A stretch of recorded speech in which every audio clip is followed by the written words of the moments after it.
welcome. My name's Phil Jones and this is one of a series of videos on using the whole balanced scorecard approach when you're doing transformation. In a previous video to this, Steve Lunn talked about how he was developing a transformation project in an organisation, Anglian Water, and how he'd engage the culture, the senior leadership of the organisation. In this one, we're going to concentrate on gaining credibility, not just in the senior management but throughout the organisation, on ensuring there are no hiding places so people have to engage with it. He's going to give you a few tips on warnings of mistakes to avoid, and we're going to get into how you change the way incentives and rewards work. So if you really want to get towards a deeply embedded change in an organisation that's underpinned by using a really solid balanced scorecard approach, there are some great tips in this for you. The next key thing alongside that, and you bear in mind all this is coming from the scorecard and strategy map and the strategic management process, is then changing the incentive mechanism alongside it, which is quite key, and it's very emotive, a very emotive subject if you're into incentive mechanisms, be they bonus or performance related pay or whatever, but actually making sure that if people were confident in the concept and the cascade of objectives, by definition they shouldn't really have a problem with the incentive mechanism being geared towards company performance. Rather than one directorate, for example. And I think what you've done there is quite interesting. Let's just step back over it. The first thing you do is you're taking a wider perspective of how the organisation is measured. Absolutely. So you did not just the regulatory. The second thing is that you're looking at the drivers. So what is it that's going to bring about change and ripple up through the strategy map for causality? You're getting individual management teams on board, from the board and the executive through the pieces. You're giving them regularly so they have the confidence that this reflects what they have to do in their wider picture. Absolutely. You're joining them up to say, how do we do our bit, and whose work do we need, whose help do we need, and how can we help others, which starts to create the joined up thinking, not the narrow silo thinking that measurement often does, but you're actually getting, how do we collectively do this? And then after that, when people have got the confidence that it feels right, you lay over the top the incentive of, okay, now we're looking at overall company performance that you now are comfortable with all the pieces in. You can't possibly argue with the incentive. Argue with the incentives. Absolutely. It takes a while. Because again, you've got to get people bought in, and if we're honest about it, there were teething problems with it. When you're moving from perhaps individual incentives or individual performance to corporate performance, people can feel like they're a power button's being taken away from them. So what you've got to do is really spend the time getting them engaged. And clearly, if you haven't got them engaged and bought in at the senior level, you can't expect people below them to be bought into it. The other thing I did was making sure with this performance culture that there was a framework. Reporting framework, monitoring and reporting framework, so with different parts of the business. So making sure that there were regular performance books produced on a monthly basis that were reviewed between the centre, and at the time the business was operating what was called a three-ball model of the owner, the manager and the service provider. But even though they were all in the same organisation, playing the different roles and trying to act on that different roles. So the owner would obviously manage the manager, and the owner and the manager would manage the service provider. But in that concept of having regular performance updates provided to them, so that the ultimate thing that the board had their finger on the pulse for the things that they needed their finger on the pulse for, and providing evidence-based reports to them, rather than might have been in the past, which some of it may have been anecdotal. And I think I found that in many organisations I've worked at since. Often things get put forward to board and that, and you're thinking, well, okay, well, why are they actually making a decision on that? It doesn't seem the right thing that they should be doing, but there are other things that surely they should. And actually, what they've just been provided with is anecdote, not fact. So a lot of the thing, again, was actually having fact-based reporting. Now, that's interesting. Well, I mean, again, let's pick off the sequences here, because what you're doing is you're establishing a common framework for things. You're also then really embedding the discipline of performance. Do it every month. You absolutely bang, bang, bang, and as that ripples down and up the organisation, you get a regular cycle of activity where people know what to expect, and they start to understand and trust the information.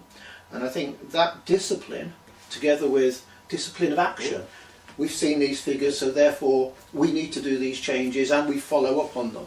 That whole discipline side of the discipline of performance. Once you've embedded that, then you're in a good position to do the sort of thing you're talking about. I think you are, and I think people knew that they were going to be challenged, or rather the issue would be challenged, if things weren't. So there were, what I call is, there were no hiding places for things not being looked. Fine, things go wrong, things don't perform. So a key element to start off with was setting the right targets, identifying the right measures. So obviously we'd use the scorecard and the maps to build the objectives. We'd help use that to then identify the right measures, and then set the right targets. So being realistic, things like, if you go back to old EFQM lead and lag measures, so thinking about different targets for different measures within the system. And the timing of change as well, so when it's going to ripple through. Yes, and the programme, I mean that particular programme, we were looking at a 2-year horizon to produce some significant performance improvement, but you start to see the green shoots in some of the early targets. So when you're doing a process map, and you hang on, we should start to see some things improve there, and lo and behold, and it's about culture. It's about culture, Phil, and I think so.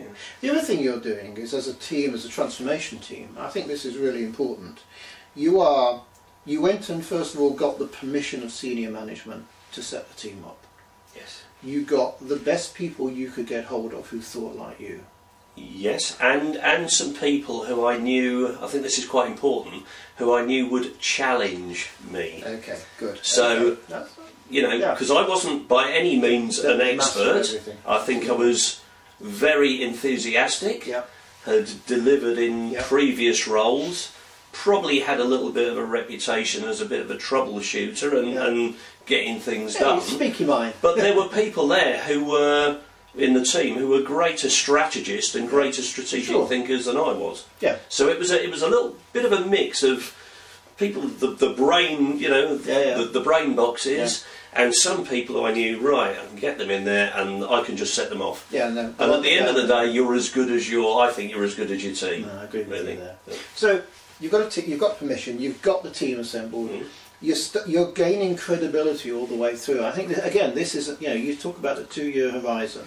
In my mind, I'm thinking, you set the team up in the first 3 or 4 months. You set the objectives, then you start to get performance in place, and you got the regular pattern of meetings in place. People could start to see things were happening probably within about 6 months or so. It was about that stage. It took a few months to identify the projects that would form part of the transformation programme. So how can I describe it? We're sort of embedding some basic things within the organisation. New objectives, new measures, new targets. New disciplines. Absolutely. A performance culture, a performance and monitoring framework, a new business planning process, new change governance.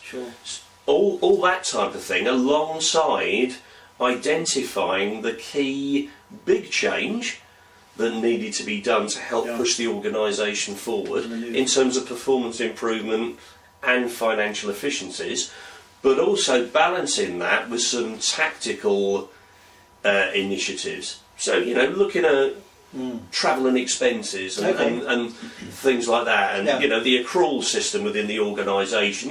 Was it partly being abused, and you know, all sorts of things like that. Looking at that and thinking, okay, fine, what we've got here is a balance of some big change and some smaller change.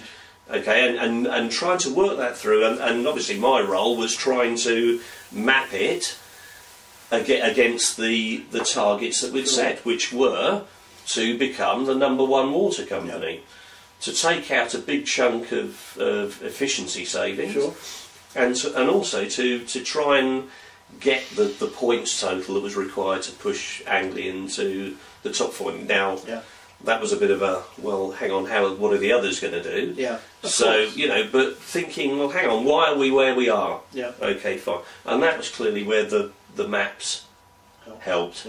And I don't want to stress it, you know, I can't stress it enough really, the interdependencies. And a really good example coming from a customer services background is understanding that if you don't get things right in operations, that you cause issues for your customer services directorate. And then if you don't do it the second time, so if you don't get it right, you might get phone call, you might get correspondence, you may get a complaint. The less you've got of those, the less money you need to spend in customer services. So fix it down. And there's a trade-off, you know.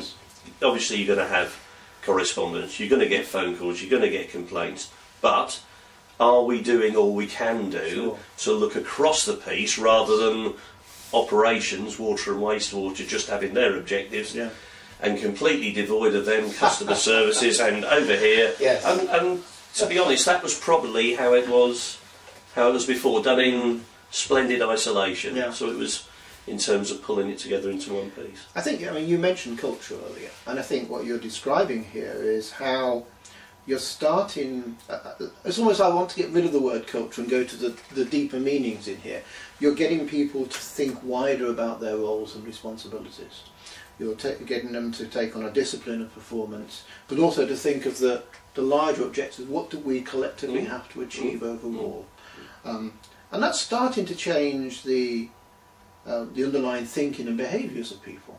It takes time. It does, and it's certain levels. I mean, we need to be realistic. There's certain levels here. So when we're producing the scorecards, we do that, and we go down to senior manager level in terms of looking at objectives. But beyond that, the last thing you want to do, and I do need to stress this, is there is a danger you can create a cottage industry. And if I was being honest, we probably had too many people in the centre at one stage doing this. So you're always learning, and you know, my learning out of that was actually, did we go a tad too far in terms of the measurement? So, you know, then when I've got on in my career and work I've done elsewhere, I've always had a mind to that and thought, perhaps in hindsight, but, you know, at the end of the day, the results were terrific. Because Anglian became #1. Excellent. Took huge amounts of money out in terms of efficiency savings, increased non-financial performance, and I have to say, broke the myth that was you had to spend more money to improve performance. And that existed within the organisation. So that myth of if you spend more you get higher performance, and if you take costs away, service gets cut. Not the case. It's not the case. It only exists in a purely perfect organisation, and frankly I don't know many of those. So if anybody wants to stand up and claim they are that, that's fine. But I don't think it's quite as elastic. Has anybody seen this video? I'm in a perfect organisation, that's fine. Excellent. So over about 2 years, what you've been describing is a transformation programme where you also use a collection of change tools. You've seen it as a wider piece. You've got the strategy management process. You're also using the strategy maps and the scorecards as an element of that. You've got a discipline of performance going in. Very much so. You're starting to develop a culture of performance in how people think about how they behave, collectively and joined up. Interestingly, you're layering incentives and changing the incentive mechanism afterwards. Well, it's rather... during actually, that was a vital element. But it was what, 6 to 9 months in? Yeah. With the we were looking at the time around, well, okay, fine, you know, we can put these maps in, we can put this, but at the end of the day, if we're asking a directorate yes. and a director of a directorate, so the director of water, yeah. here is your, effectively it's your business plan, but it's also your strategic plan. So you've got some elements in there, yes. that are going to constitute your annual business planning targets. Yeah. If his incentive mechanism is based on something else, why would that be? So yeah. the point is that the board would own the corporate scorecard, okay. the executive board. Yep. So that was effectively their performance contract with the group. Excellent. Yep. At the next level, there were X number of directorates, yep. each with a head or a director. Yep. All in the title. Sure, didn't really matter. They were all generally the same, yep. the same level, and they would have their scorecard, stroke strategy map, which constituted some targets that may be the year after.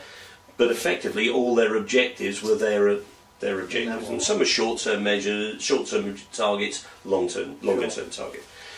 But the point is that surely the director and his or her senior management team their performance should be based on the achievement of that. Yeah. So it was relatively straightforward to show the logic, and that's what it was, of this to the board.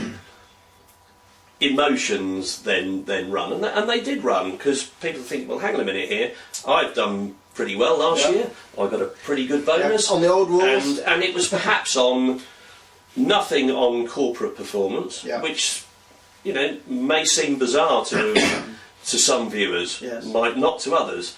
Often, 0%. Often it's the isolated piece that gets rewarded, isn't it? Yes. And guess what happens? Yeah, very much. Yeah, and you drive dysfunctional behaviour. I think so. Yeah. You could perhaps have nil. It was nil for the corporate. Let's say 30 for directorate and 70 individual. Right. Well, it was just sort of a bizarre sort of pyramid. Really, we had to turn it on its head, and it was turned into corporate and directorate. Yes. Because we recognised the fact that we hadn't been running long, sure. and to say that we'd got everything absolutely right at a directorate level leading up to corporate performance. Yeah. So it was changed to 70-30, 70% corporate, 30% directorate, which was, perhaps the way to go.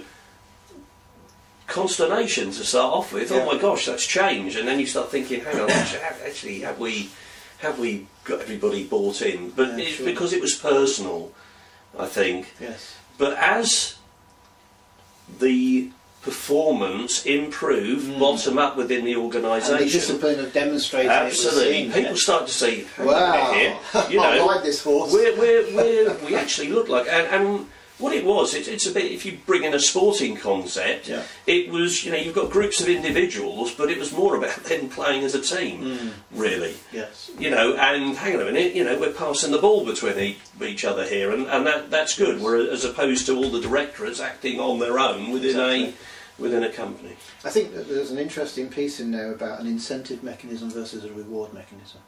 One's driving behaviours and one's what you get out of the end of it. And quite often these don't get distinguished in conversation.